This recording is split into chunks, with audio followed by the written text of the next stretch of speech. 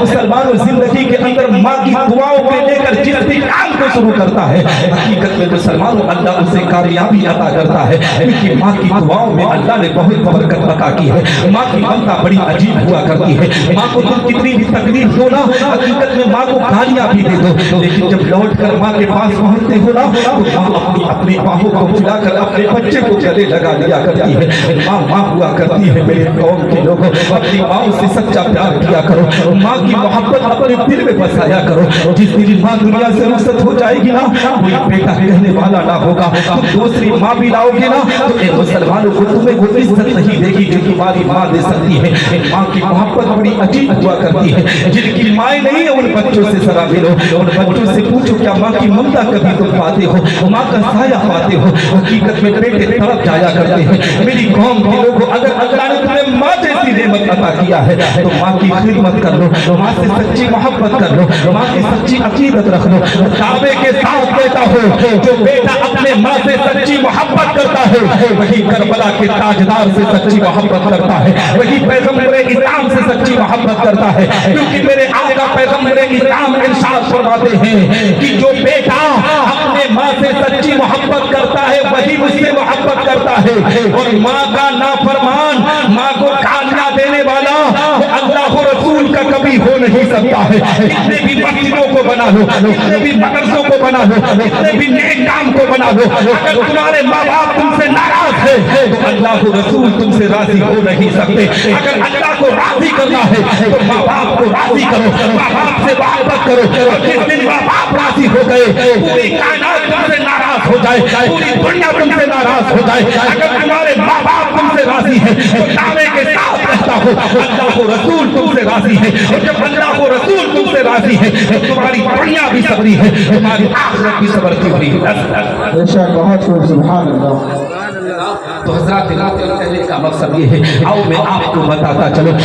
امام حسین رضی اللہ تعالیٰ عنہ اپنے ماں کے مزار اقدس سے لکھتے ہوئے ہیں، ماں کی مزار اقدس سے لپٹ کر کہتے امی میں نانا کے شہر کو چھوڑنا نہیں چاہتا ہوں، مگر امی نانا کے شہر کو چھوڑنا ہوگا نہیں تو نانا کی شہر کی غربت کو پامال کر دیا جائے گا۔ حضرت امام حسین رضی اللہ تعالیٰ عنہ حقیقت میں مسلمانوں سیدھے اپنے گھر کو آتے ہیں اور آنے کے بعد اپنے تمام لوگوں کو اپنے آپ میں اکٹھا کرتے ہیں، کہتے ہیں لوگوں اب ساجو سامان کو اکٹھا کر لو، اب ہمیں مدینہ کی گلیوں کو چھوڑنا ہوگا، مدینہ کی زمین کو چھوڑ کر ہمیں مکہ کی وادیوں میں جانا ہوگا۔ مسلمانوں وہ وقت کتنا اپنے آپ میں کتنا عجیب رہا۔